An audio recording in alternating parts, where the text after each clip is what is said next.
Welcome back to the LCS. Before we get into the Swole Bros match versus Cloud9, here is a message from the international man of muscle himself for that EG duo.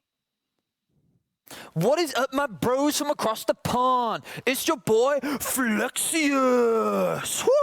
Now it has come to my attention the tweeting hashtag #LiveEvil is the only good thing going for EG right now. So I'm here to give a motivational speech for my Swole bros in the squad. Whew. Now listen up, Svenskeren. Like any good workout, it's better to focus on one thing at a time. And any good gym goer knows that chest day is best day. Therefore, think of the top lane like leg day. We don't talk about leg day. Think of bot lane as CrossFit. We are a cardio-free zone, and we want to avoid that at all costs. Goldenglue is trying to bench a new PR, and he needs a spotter. So for you Golden Glutes, listen up. You gotta lock down the blessing of Poseidon and deepen your champion Broshan. If you need inspirational pics, check out my Instagram. But for inspirational flex pics, my DM's open. Good luck, EG. Flex on them, yeah. Wow, I feel so much stronger already. Thank you, Vedius. This is the smartest thing you have said in maybe your entire casting career. Now, we are gearing up for Licorice, not versus Vedius, Cloud9. Yeah. Look, a tragedy befell the LCS last week. A team was looking for an undefeated run, and that run was cut short at only 9 wins. 100 Thieves exploited an absolutely abysmal back half the split of Cloud9. Yeah. Look how bad these stats look for the entire second round robin. Yeah, the entire second round robin, they've got to be the worst team in the league. I mean, not a single Drake in the second half, not a single Herald, not a single Baron. They're averaging down 5.6K at 20. You know, it's just crazy to see such an implosion from Cloud9 in the second half of the split. Yeah, cloudy skies in the worst way. Storm clouds here on the Cloud9 side. Whew. All right, but look, this can be turned around, Zeyzal. Let's talk about it. True. Yeah, I mean, it's one game, right? It's just one game at the end of the day. That's the joke, .jpg. But we have seen Cloud9, you know, come back obviously from wins in the past. They absolutely dominated Spring. They did lose in the regular season there. They went on the Crush playoffs. So it's really just about how they actually do come back from this. And as long as they're still looking confident, still looking good, I don't think it's much to worry about for them. I will say there was a lot of discussion about the Senna Wukong bot lane and kind of removing perhaps something like a safe waiting condition that you have in the later stages of the game. Because this lane is automatically going to cede pressure, you then really have to have a lot of emphasis on the other lanes and success there. And when they played against 100 Thieves, your bot lane is just losing by the nature of the bot lane, and top lane lost because of the play, and now all of a sudden you're losing everywhere, right? And I would like to see them have things like the Wukong in their playbook, but you know, were they just going to it back-to-back games to try to force other teams to respect that? Or did they actually think that was the best pick for that given game? I think that's hard to know. Sure, of course. Now, meanwhile, EG have made their own reactions. As you're saying, Cloud9, obviously, they're the same team. It's going to be fine for the most part. EG had a 0-2 week last week. We talked to their coach, Artemis, yesterday on Friday Night League about the choices, saying, yes, scrims weren't going very well. The last week of games wasn't going very well. So we bring in a new team here. We sign Goldenglue into the mid lane. We get Huni up there in the top lane. And honestly, they've had some good early starts here. Overall, though, you can see that they had not come away with the win, though. EG lost to Team Liquid yesterday, and now looking at what's going on here, I want to talk about the top lane matchup, right? Huni, I think, should be a better player than Kumo. I think he's overall a stronger player. Kumo wasn't really able to use early game leads into good late game stuff, but Huni usually can do that.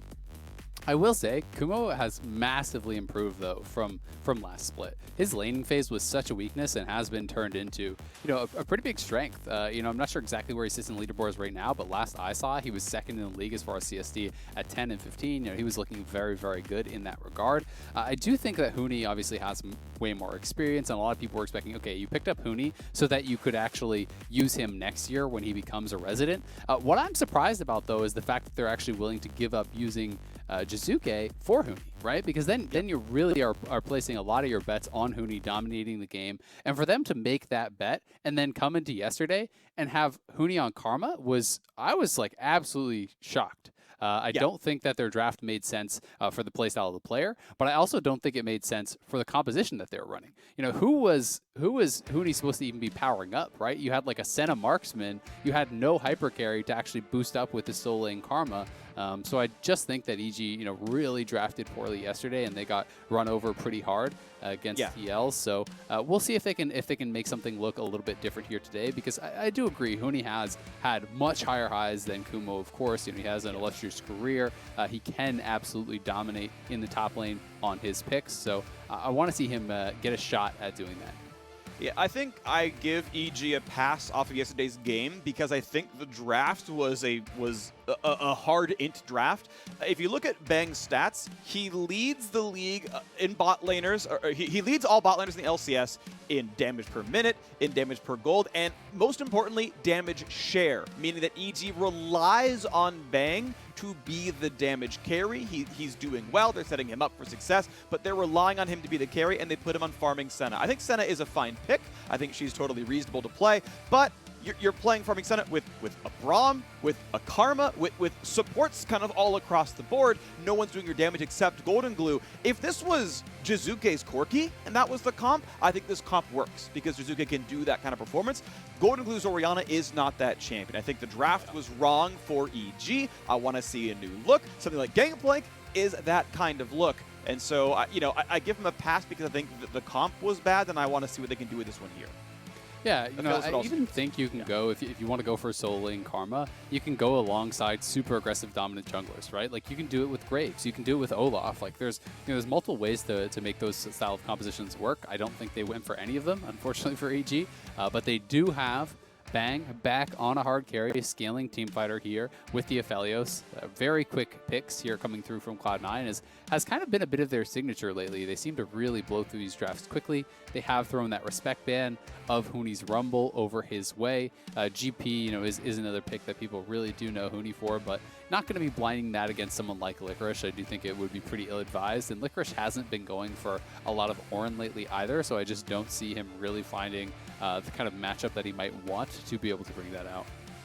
Well, we got, of course, Zven following the meta. He is right away onto Ashe, his first of the split, but obviously a very, very strong champion. More Blaber Lee Sin, of course, good as well. And Goldenglue gets onto the Zoe. We've seen her time and again, more and more recently, as the safe blind pick mid laner to round out your first set of picks. The Volibear can go either way, so we'll see where that ends up going. And Cloud9 now just have to wait and figure out what their last pick's going to be before the second phase of bans. A lot of heavy clicking for Nisqy. Where's he going to go? Yeah, you know, LeBlanc is one of the things that people often talk about being kind of dangerous for Zoe, but obviously they had banned that previously, so I'm not going to be too worried. Syndra can be a pretty good one into the Zoe, but Zoe really isn't too punishable overall. It's just such a safe champion. You know, when you're able to just use the paddle star, just clear out the mini waves, just back off and kind of keep your distance. Obviously a lot of mobility given with that move speed increase from Spell Thief there too. People pretty much always playing Spellbook, it feels like, these days on the Zoe also, which gives them even more ability to play that pretty defensively. But some top lane bans being thrown the way of Licorice, and he has really been liking Jace. That, as well as the Wukong and Sett, are his most played.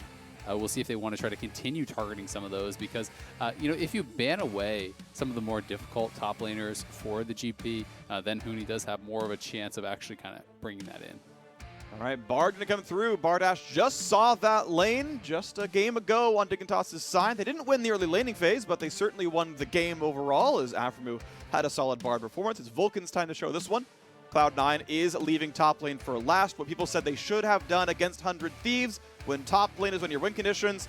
Maybe don't let top lane, you know, get the counter pick and crush you as we saw with Someday. So Cloud9 taking that lesson, saying, okay, Huni, show us what you got. Ooh, he plays Gangplank, he plays Ornn, he plays Rumble, he plays Sett. Those are his champions. And we'll see if he brings something out like this one, as the Karma's gone as well. The Rumble's gone, as we mentioned. What is it going to be? As, yes, Alistar got a cooldown buff on Pulverize in 10-14, and Gangplank is the hover. Gangplank may well be the blind pick here for Huni. Yeah, I want to say this is the first time we've seen it this split. I can't remember actually Alistar coming through at all, and yeah, checking on the champion picks. This is the first Alistar pick this split, and it is going to be GP. But, you know, then you risk some of these hard counter picks. Things like the Lucian can be incredibly difficult to go up against. That being said, if you withstand it, Lucian often does fall off pretty hard compared to some of these other champions. You know, GP obviously going to outscale, but Sett would be much more of a safe pick, looking more towards the team fight, more towards those later stages of the game. And Sett plus Lee Sin can still pick on someone like GP. It's also worth noting that Huni still has not picked up a win. Actually, in Academy, he has the 2 GP games. He did lose both of those. His most played was the Rumble, and he did have a 75% win rate on that. So, you know, that is kind of why that has been banned away. But we'll see if he can pick up his first win on GP this split, as has always been a champion associated with him, and one of the best players on it in the league for a long time. I just like the Vulcan Lucian hover as their ex-teammates that went to Worlds together last year, and he's like, hey, Huni, I think the most catastrophic BO5 in your career was playing Lucian against TSM, and it went horribly. So just want to hover that against you, bud. You know, nice seeing you. We're now against each other on the Rift, and you know, see where that one goes. I always enjoy that. I like bringing back the old player stories, old teammates, old jokes about players. Obviously, Huni, very, very good. Vulcan, outstanding in his own right. And going to be a fun one to see. E.g., yes, a bad loss yesterday. We know they are still a fairly good team. I'm expecting them to end this split on a positive win rate. Cloud9, they went 17-1 in the spring split. They lost only 1 game in playoffs. I don't see a reason why C9 cannot just keep that same record over here in summer and get a nice 8-0 run to end out the split. We'll see if they can do it here as we are on to the Rift for our second game of the day. Evil Geniuses versus Cloud9. I mean, I'm already way more excited for this EG game than I was for the one yesterday after the draft. I think that they're playing more to their strengths. GP is nice in that, you know, it gives Huni a pick where he can kind of pop off and he can carry, but it's also not something that requires your attention constantly. You know, it's not something that is a lane counter, right? It's more about the scaling, and he can just kind of withstand and try to play that out by himself. Svenskeren is going to keep more options as a result. It's also worth noting that Svenskeren is actually going PTA. We have been seeing, you know, more kind of variety, I think, with some of the Volibear runes. Some people going Phase Rush, some people going towards, you know, even like Conqueror and various things, obviously more in the solo lanes. But PTA has been getting picked less, but it is still very, very strong for the 1v1 against the Lee Sin early. Can make your trades really effective there, and obviously is the added benefit of that bonus damage coming through in team fights for your teammates. So now we're going to see what the jungle starts look like. It's bot sides for both junglers, leashless in both cases here as well, as Svenskeren just starts chunking down the red buff. Worth noting that the nerfs to jungle Volibear in this patch, the W only heals for half on jungle camps, and the other side of it is that his base attack speed is down about 5%, so he is a slower clearer and a less healthy clear. This has been pretty substantial. Volibear jungle probably still his best role, but brought down a fair bit as Licorice trades with Huni, does some decent early damage. The grass still goes on. Huni has actually spent so much mana already. That is kind of surprising, but also worth noting that it is actually Aphelios playing lethal tempo. That is really quite uncommon these days. It feels like Conqueror is by far the most common, and then even after that, the PTA is I think a little bit more common still. So going more for kind of a late game rune here. It doesn't give you that much benefit in the lane itself, but you can sometimes use it to just proc it off a spell and then try to push in the wave with the added attack speed, and maybe that's the strategy here from Bang, looking less to actually interact and more to just keep that shove where you poke with the Q, proc the lethal tempo, and then just hard push the wave. Now, be careful. Of course, level 2 on Alistar can be threatening. Zeyzal could always go for the headbutt pulverize, and with Aftershock, you don't really trade back on the Alistar at that point. So Zven plays respectful until the wave comes back in. Level 2, of course, here on both sides. Bit of poke on Bang doesn't mean too much. Nice Q lands. Easy auto attack, pops the Guardian. Svenskeren, ooh, I think might know what Blaber could be up to. Doesn't see him come through as Blaber goes the other way around and just sneaks right by. He's going to take... Oh my gosh, this is hilarious. Sven's like, all right. I know his jungle path. He always finishes, then goes down for my bottom jungle. Where is he? Where is he? I know he comes. He's just like, yeah, I got your Gromp, bud. Don't worry about it. Goldenglue's here as well. They're like, yeah, I'm ready. He always fights for the scuttle. And he's like, hey, guys, I'm on this. Oh, yep, I'm out. See ya. Goldenglue? Yep, not even a bubble. Yeah, it's the chicken at least, or the scuttle, but man. Yeah, well, the benefit here is that he's actually forced into an awkward path, so it should be a double scuttle for Svenskeren.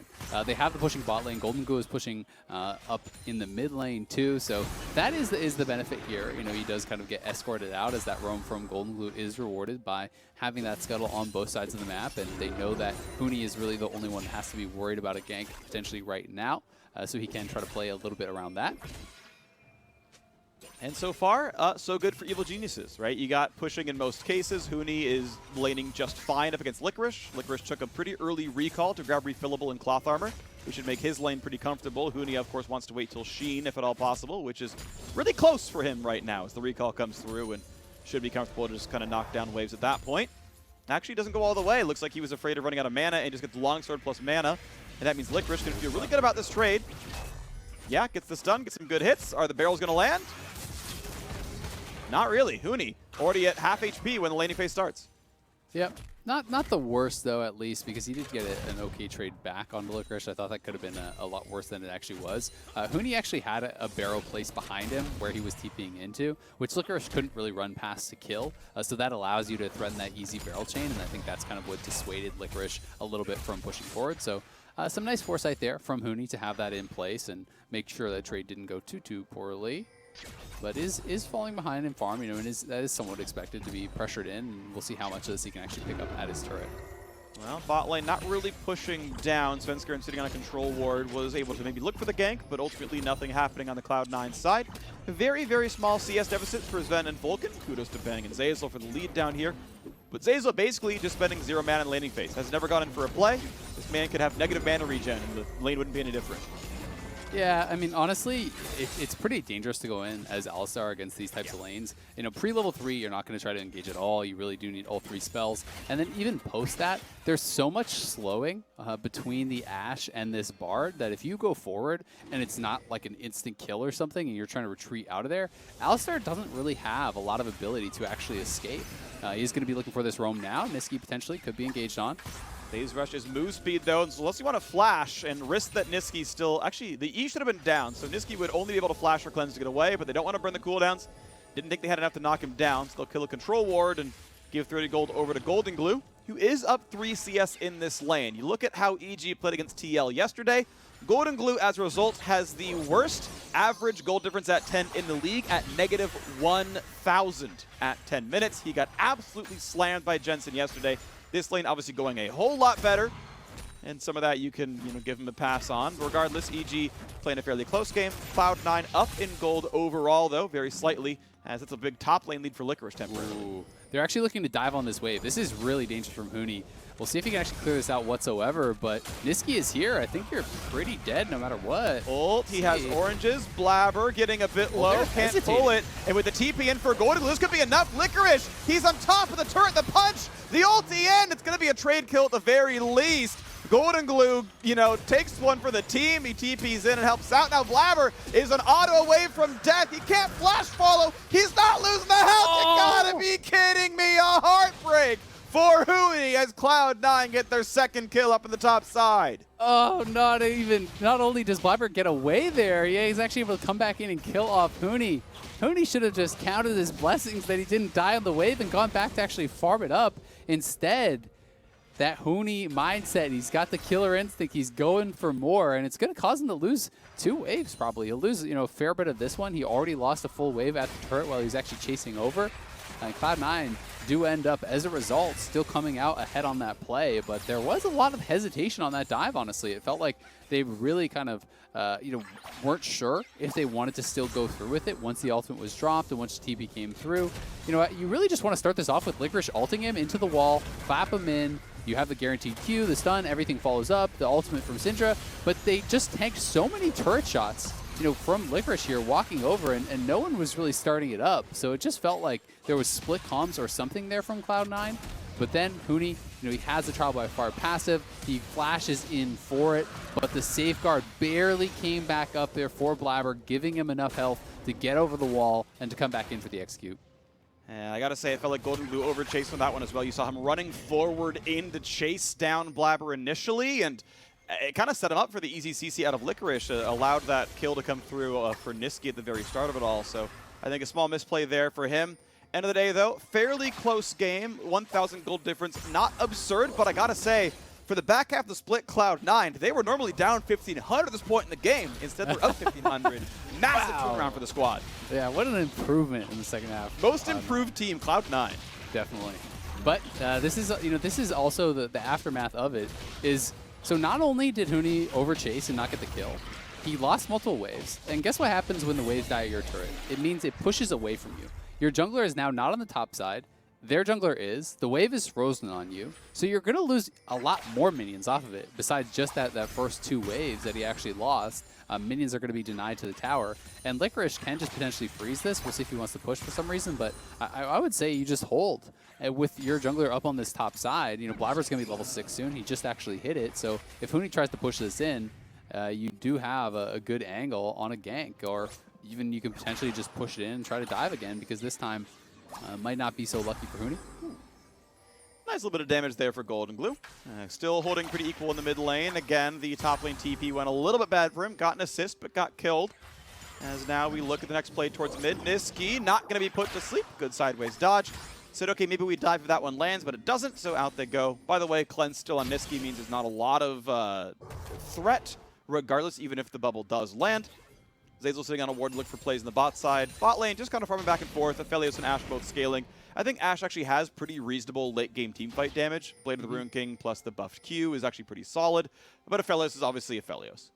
Yeah, it's solid on Ashe, but it's nowhere near the damage potential of, you know, where those fights that you see from Aphelios, where everyone's stacked up and you get the Infernum ultimate and you're queuing across them, you're AoEing everyone. You know, the highs are much higher, but you do have decent range on the Ashe, and obviously the volley is effective. You have good initiation with the ultimate, so Ashe is a solid champion in the later stages, but you're more utility than Aphelios, you know, who is obviously a pure damage champion.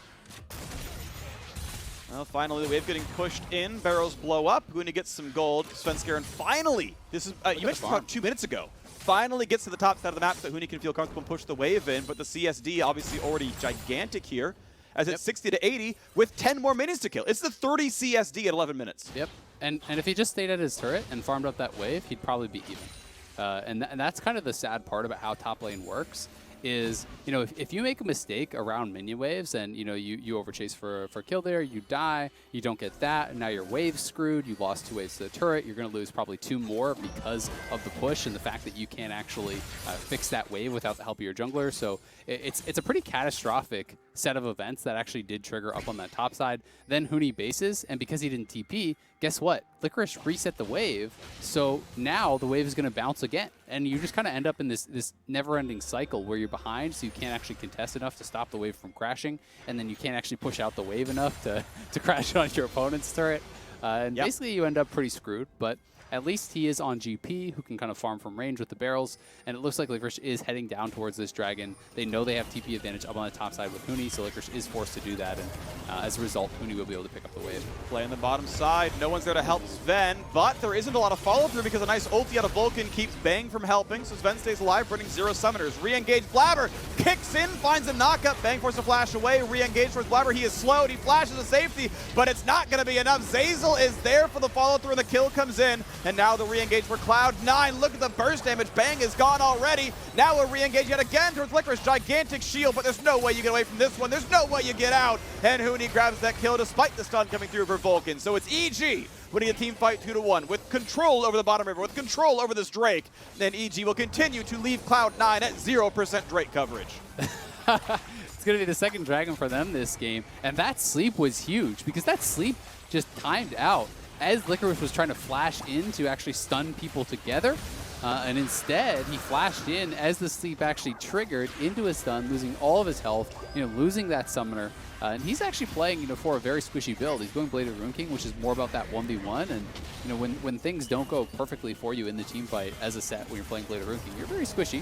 So Zeyzal had the nice turnaround here on Zven, but this was a great peeling ultimate from Vulcan, denying Bang the opportunity to actually close the gap there. And then it was actually that previously placed ward, or no, he actually replaced another ward anyway, just right on top, that he used to actually kick in Bang. But a lot of the damage members weren't there yet. You know, if that kick was a couple seconds later and Nisqy was there, or Nisqy was there a couple seconds earlier, that would have been huge. But look at that sleep time. Right as he flashes in, he was hoping to actually get the clap in before the sleep did trigger. He did not. As a result, he was easily focused down and burst down, as, you know, he's not really building you know, any health past those beginning items. So Licorice does get picked off, and Cloud9, you know, all jokes aside, about the second half and everything, this is a competitive game, right? And they have been having more and more competitive games. You know, in the early stages of the split, they were just running over everyone. It felt like pretty much right off the bat, and we were kind of really excited when a team could even challenge them in the early minutes. Now it seems to be more of the regular. You know, people are able to stay with Cloud9, you know, keep even with them in the early stages. Some teams are getting ahead even. And it's more of a question of, can you maintain that? Can you actually out-team fight Cloud9 later on? Because even when something goes bad for them, as it did, Cloud9 doesn't back off. They continue to play towards their comp strengths. They continue to play towards their win conditions. They're not just going to get passive out of nowhere. So that's what you really have to watch out for, and you've got to be able to kind of keep your foot on the gas the whole way through. Now, turret plates have dropped across the map. 1,300 gold difference, not massive here. Oh, that's a big stun. Is it enough for Goldenglue? He's going to be fine. He puts the mid laner to sleep. Big chunk on a Nisqy. And that means there's no more plays to be had in the mid lane. Maybe just some wave clear. I got to point out that the Rift Herald was dropped after that fight by Blaber up by his Gromp. And that Rift Herald was killed by EG before it ever touched the turret. The bot lane turret is pristine right now. The Herald was killed, but ultimately did nothing on the C9 side. So the neutral objectives for C9 have not amounted to much. It is all just kills for them. EG on the other side stacking Drakes, and the gold is close. And off of those bot lane plays, it's actually so big for Huni, because yes, he's still down farm, but he's down less because he was actually the one with the TP, so he got up top, he pushed it in the wave, then he picks up 2 kills. So, you know, we were talking about how screwed he was. He's actually ahead down. Nice sidestep, though, from Svenskeren. Really great stun. Goodbye, Svenskeren. He sidestepped to dodge the Tempered Fate, but the rest of the engage was there. Kill comes through for Blaber. He's got 2 to himself. The Herald picked up, and Ashe can send it to top lane. Can look to just drop that right up in top lane. I assume they will grab first turret for themselves there also. Bang and Zeyzal can go up to look to defend. I do believe that they spotted Blaber moving towards that bottom side, but we'll see if Zven and Vulcan actually do want to drop it. It doesn't look like they do just yet. We'll be holding on to that, perhaps trying to look for a mid lane siege with it or something like that. Well, right now minions go down, and it's time for another pressure play as damage coming across, and this is going to be a pretty easy fight towards, well, just Licorice wave clearing, really. Nothing too much going on right now. We've got no Baron for a while, no Drake for a little while as well. First power spikes coming through. Infinity Edge done for Bang. Ruin King done for Zven as he goes for his Hurricane.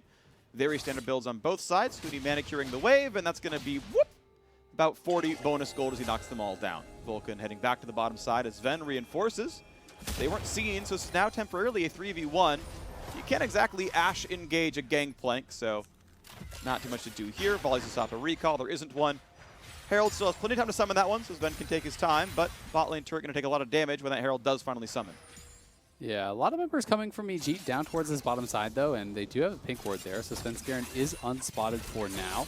We'll see if they can look to try to find some sort of engage. If Zven does move up and drop the Herald, he could be at risk, but Cloud9 know this, and will just back off after pushing out that wave. They're probably going to wait for Blaber to move down towards this side of the map.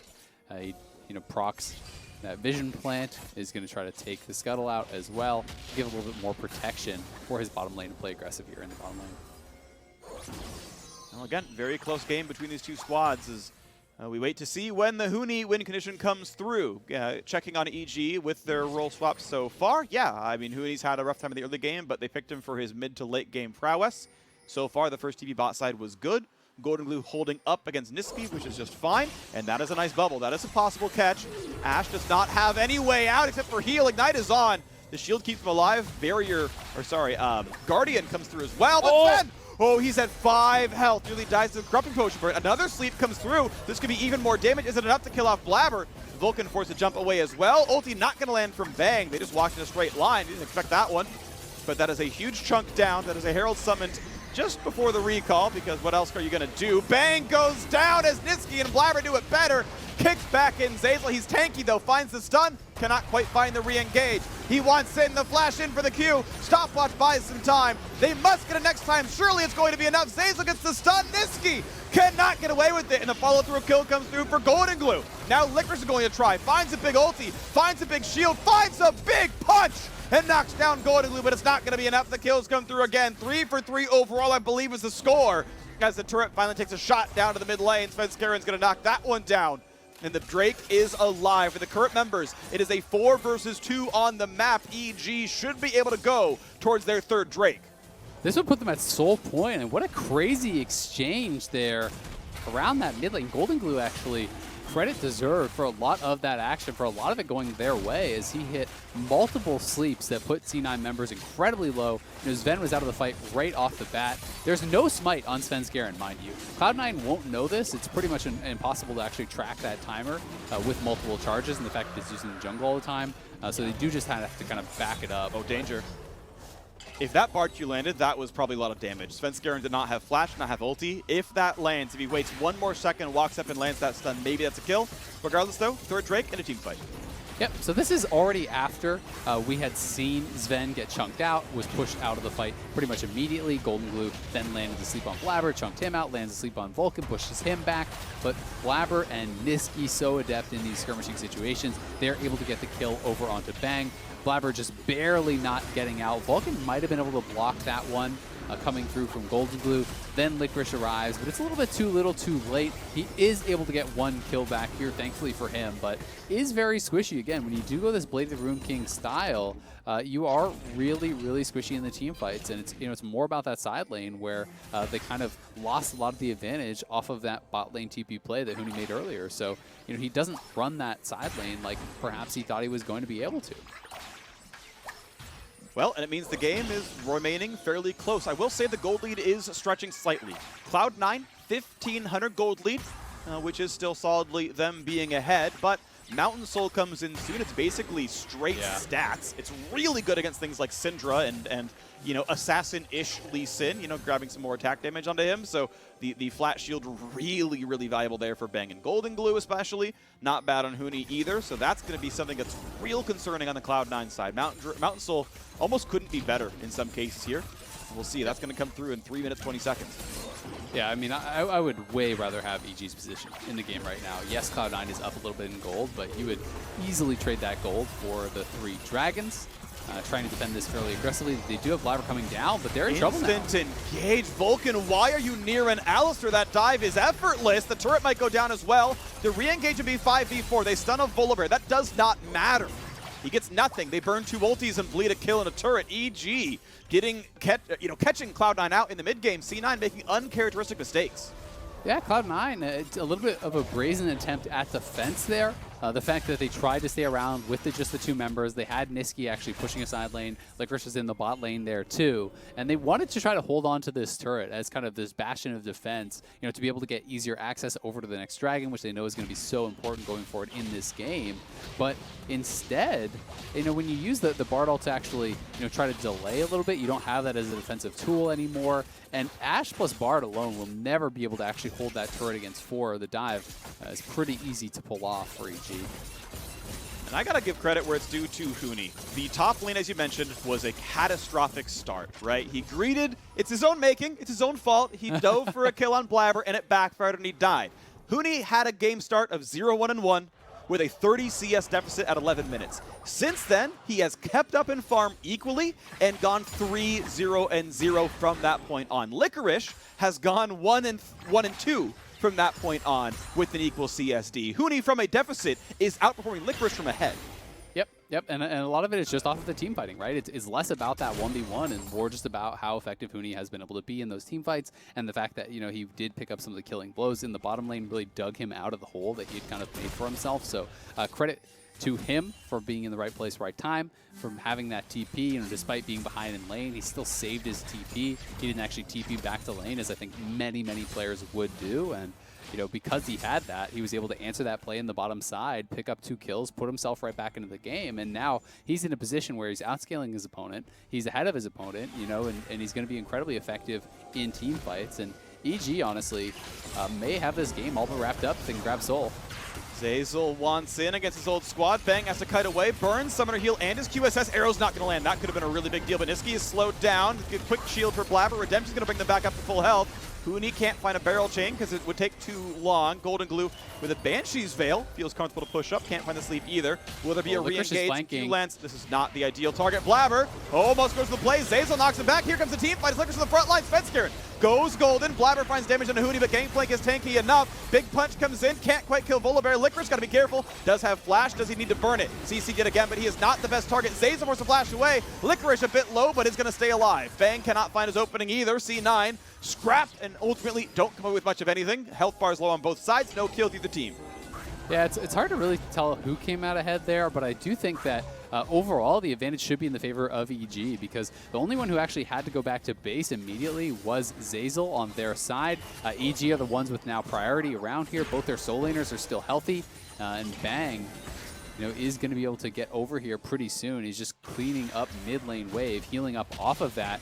It's C9, though, that actually leashed the dragon here first. They're going to try to rush this down. They know they have to get it, but it's going to be dangerous. Zeyzal's in a position to flank here. Could potentially go. Flank. Can they stop? Blaber Hex Flash in, finds the double stun. Licorice forced out. Vulcan a bit low, goes away. The first kill comes through on Zven. One for them, but the trade kills could be too good. It's a 1-for-1 so far. The backline's cutting away. Huni at 5 HP, just barely lives. Zeyzal finds another stun. Tries to lock up Licorice, but where is the follow-through? No one's near him. Redemption heals 3 members of C9 back up. Danger now for EG. Goldenglue in a bad spot. The double stun. Heroics for Licorice. Finds the first kill, and now Cloud9 outnumbered, but Huni has TV'd back in. Barrel chain's not going to land, but maybe positioning is good enough on the EG side. Problem is, Svenskeren is dead. They cannot secure this Drake. It's a blue steal. That is crucial because Goldenglue was out of mana, and now he can team fight again. Will there be a paddle star? There is, and he solo kills Vulcan. This might be the lead they need. Flashes forward, looks for Blaber, tries to find the slow, will land the Q, and forcing him out. And now the GP ulti on, they know he cannot join this one. Huni can easily force the jungler away, and this means no one is going to stop the Mountain Drake from going over except Licorice. Can Licorice do it all? The arrow's going to land onto the mid laner. The fight comes through, and it's going to be Goldenglue securing it, plus the kill. Mountain Soul through for Evil Geniuses. The gold is nearly tied. EG are beating Cloud9. What a performance here from EG, coming back off of what was a terrible performance against TL. They are looking really, really good here, able to fight this one out by narrow margins. Goldenglue landing to sleep early on. He has been great in a lot of these fights. And the flank from Vulcan, that really was what was key, getting the engage onto both the bot lane members. Nisqy chunked out, he's pushed out. Pretty much all of Cloud9 was pushed back immediately off of that flank, and their bot laner going down.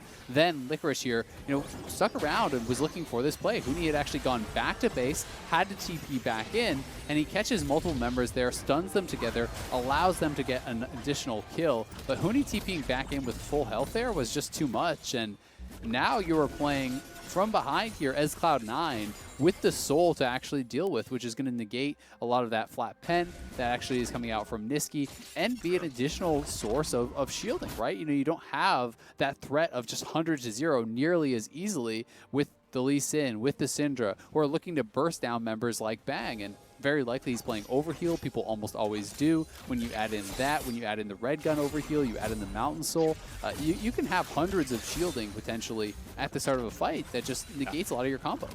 Absolutely. Sonar Heal going to be back up in a second for Bang. The QSS back up as well, so he's going to feel pretty comfortable against most engaged tools here. Cloud9, still, they have come back from far worse. C9 typically have incredibly good mid to late game plays.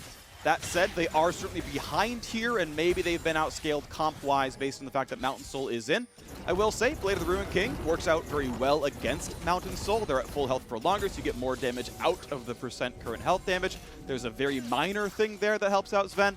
But still, yes, the back foot for C9 on this side. Playing around the top river. The dead scuttle, though, means that EG will not lose vision control for a while. Goldenglue wants to sleep, can't quite find Nisqy. Ulti almost lands, re-engage comes through. A lot of damage in the backlines. Then he can try, but he can't get away. It's a 5v4, and EG want in again. Vulcan also cannot live as Svenskeren follows through. And it's a 5v3 on the map, and EG are on the chase. Looking at the top river, looking at the top jungle, hoping to push back Nisqy. And now they can play around this Baron. But be careful. Blaber is alive. The man has landed hard smites before. He can do so again. So it's Zeyzal's time to bodyguard. Svenskeren and Bang going to take this Baron as a duo. Ward coverage pretty good on EG means Blaber cannot sneak around. It's going to be damage through on from Goldenglue. Look for the sleep. Can't get it yet. Blaber once again pushed away. 2-manning Baron as 3 push back C9. Blaber's got to be in a lot of danger here. Slowed down and Huni is on the chase. The rest of the squad can now come through. A very well-played Baron dance to know that Zven can tank this forever and Bang can keep putting in the autos. There is no one in range to steal, not just yet. Huni keeps marking the squad. very, very well played Baron. That's the kind of play you want to see. Evil geniuses show you how it's done. And with no threat at all, they claim Baron against Cloud9. EG is just looking incredible down the stretch here. They easily disengage off the Bard. Ultimate are able to avoid that, then turn it straight around. Zeyzal has been on point with his engages, knocking down Zven, taking down that Baron incredibly easily. As you said, that was not even close to a 50-50. They left no window whatsoever for Blaber and Nisqy to outplay that. You know, some teams would have left just Zeyzal or maybe just Zeyzal and Goldenglue. Then there's an opportunity for Cloud9 to maybe fight their way out of that and get towards the Baron. When you sent all three members over to mark Blaber and Nisqy, they couldn't even take a fight. Like, they just had to straight up retreat. There was no opportunity whatsoever, and now Cloud9 was looking for a pick on that bottom side, hoping someone would get greedy from EG and come down there to mark it, but they are really behind the play here now in mid lane. They're going to lose both the towers in top lane, pretty much for sure, and it's going to mean a huge injection of gold into the hands of EG, who are already getting very far ahead.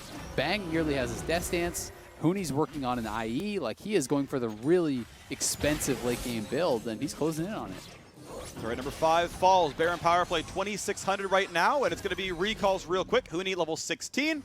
Does he have the finished Infinity Edge? Remote reminder, not quite. Gets some more crit though, and he's going to walk away. So he's not going to burn TP until they need him. A bit of scouting from the Volibear, some pressure at the top side. Maybe the inhibitor turrets will not crack just yet. A minute and a half still though on the Baron buff means a lot of play still to be had.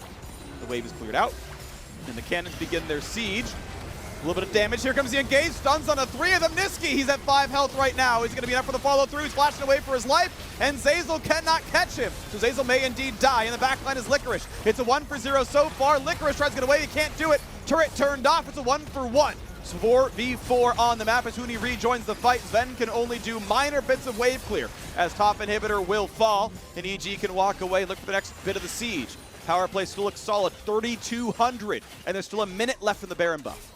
So critical, though, that Nisqy did survive. You know, he is the strongest member right now on Cloud9. And if he dies, you're going to lose the mid lane inhib there for sure as well.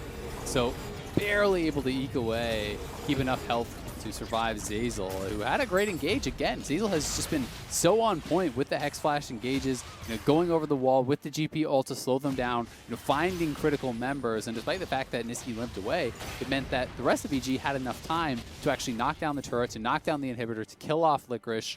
And it's going to likely just be up to this Elder Dragon now. Cloud9 needs something to get some sort of hold in this game, to get some sort of purchase in this game. To really have any sort of chance. And I think that the Elder may be their last hope. You know, if they don't get this Elder, I think it's probably just completely done. Well, here comes the attempt as Licorice comes down into the river, and it is EG looking to get past this one. Zeyzal Elder Dragon.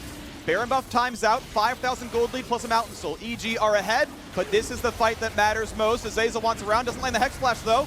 Ulti lands on Svenskeren, goes golden. Ulti across now from the Gangplank. Vulcan's got to be careful, but first it's going to be Nisqy dropping down. Traded back though, as Aphelios drops as well. Zven cannot stay alive. He gets killed. Huni is on the board. Zeyzal's very, very low. The double kill in for the jungler, but now it's a 3v2. Cloud9 can only run the flash forward. It's not going to be enough for Blaber.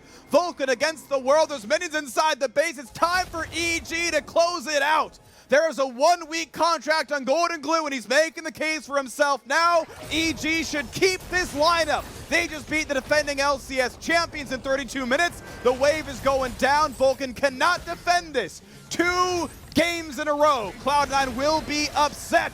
And this is an exciting split here in summer. Who is the best team in the league? Clearly C9 are mortal. They are only tied for first now. EG with a great win on Saturday will knock down the Nexus. Huni's and Goldenglue's triumphant return to the LCS. Goldenglue and Svenskeren flashing the C9 logo there as the Nexus explodes as well. Insult to injury, the Swole Bros used to play on Cloud9, getting some sweet, sweet revenge against their former team.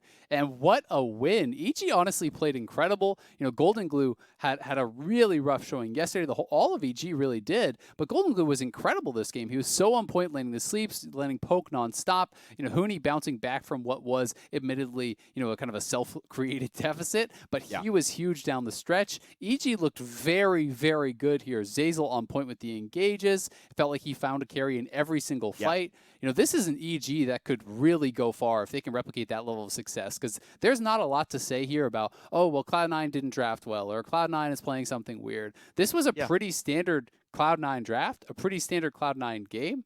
They just got outplayed at the end of the day.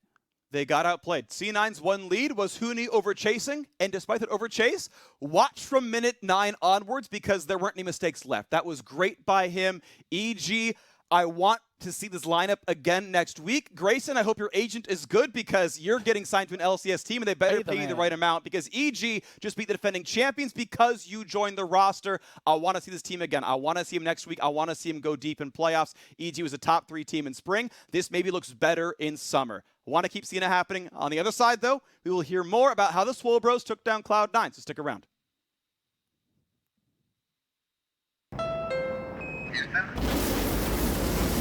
Brightness is increasing. There it is. Oh, yeah, beautiful. Cars like this don't come around often. The redesigned Type R, the most powerful Civic ever, from Honda.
I don't know what to say anymore, gents.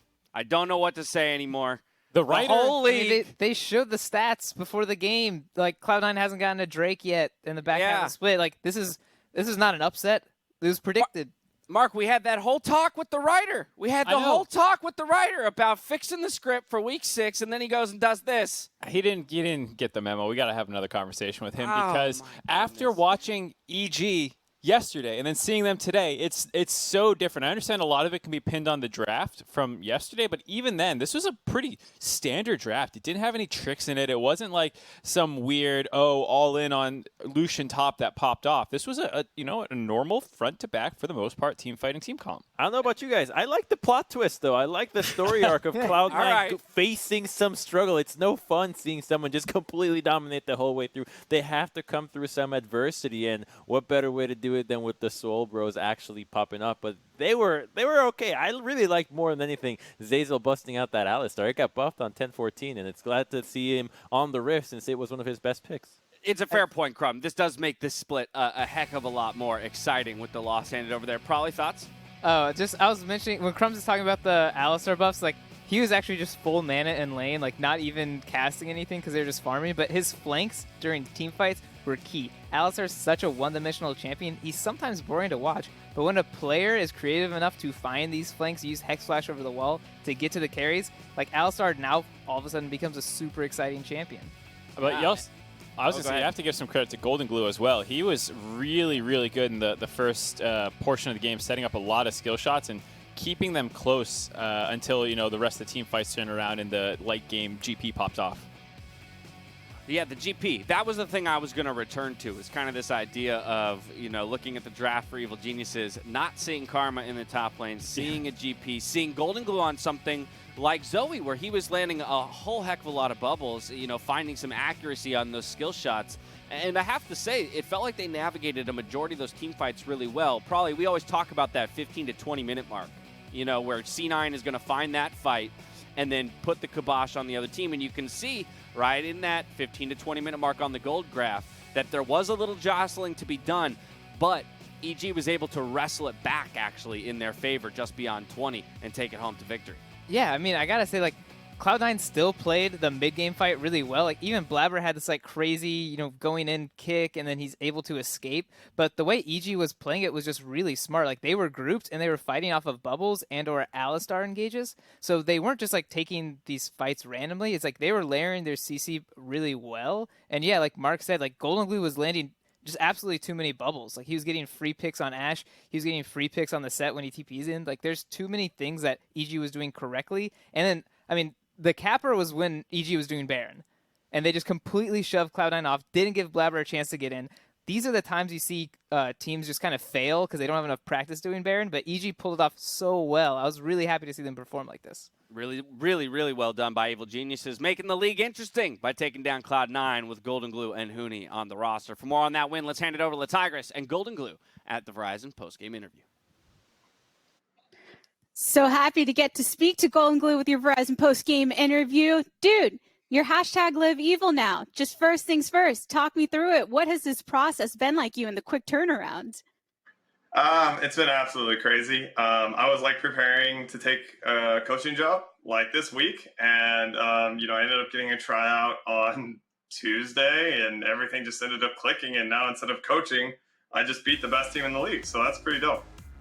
Yeah, such a different result from what we saw yesterday, which is crazy thinking about the fact that it was Cloud9. So what were the big difference makers for you and the rest of the team here today? I mean, I think our draft was much better. I was devastated after our loss yesterday because I think I looked really bad, but I think our draft, we just got murdered. And then so I spent 5 hours last night just making sure that we had a better draft today where I wouldn't just have a bad lane. I wanted to be able to play the game. So we were able to play the game, and I'm really happy because I think this roster can be really good. Yeah, the interesting thing is, as you mentioned, you just came through with an audition for the team really recently, and yet despite all of that, the mid game was looking extremely strong for you and the rest of EG here. Talk me through this a bit more, the fact that you're saying everything seemed to click in this short amount of time. I've been playing League professionally for 7 years now, and literally the very first day of scrims we played together, I was like, holy crap, this is the best team I've ever played on. I've never played on a team that's this good. It's really weird. I didn't expect it. I thought I was going to int, but I don't know, things just clicked. I feel like it's just the right personalities, the right, we're all really strong players, and it's just making sure that we're, I think, drafting well and allowing us to play to our strengths. I'm sure a lot of your fans are feeling a bit uncertain in the sense that, okay, well, here you are with EG, but the contract was short, but you're talking about how this roster is really clicking. Is there anything that you can offer in terms of your fans' expectations? Are we going to see more of you in the LCS potentially with this roster? Yeah, I mean, unless something really crazy happens, I expect to, continue playing with this roster, and this is the only really roster I want to play with. I think this roster is going to be really good. So, yeah, like I'm thinking very much like short term right now. I'm thinking about like next weekend, like playoffs and like Worlds, and like that's all I'm focused on. But I'm just going to be giving it my 100% effort, and I'm just really excited because this is like the best opportunity I think I've had. My last question for you, when everyone talks about what it is about Goldenglue that brings you back into the LCS, and you've talked in the Hotline League about the fact that it's harder and harder each time to grab this opportunity, but you do it. What is your number one characteristic that you think is your strength here as a mid laner in the LCS? I think the reason that I keep getting opportunities is just because I'm always ready when the opportunity comes. I think that I put myself, instead of immediately taking a coaching job, I went into free agency. I waited around, and I honestly think like the stars aligned for this opportunity to happen. So I'm just extremely grateful to be able to get this chance to play with a really solid team. And yeah, I guess it'd just be like resilience. I've been screwed over a lot in my career, and I think that this is a roster or an organization and a team that has like faith in me. And I think when the team has faith in me, it allows me to play to my best. We've seen what you can do at your best, and it is a wonderful sight indeed, Goldenglue. So happy to have you here talking with me once again. Yeah, thanks for having me. It's been a great time so far in the LCS today. Another defeat for Cloud9. And with that, we are going to go to a commercial break. And when we return, we have more gameplay for you. And we've upgraded her with a sonic shield. Impressive. There is one more thing.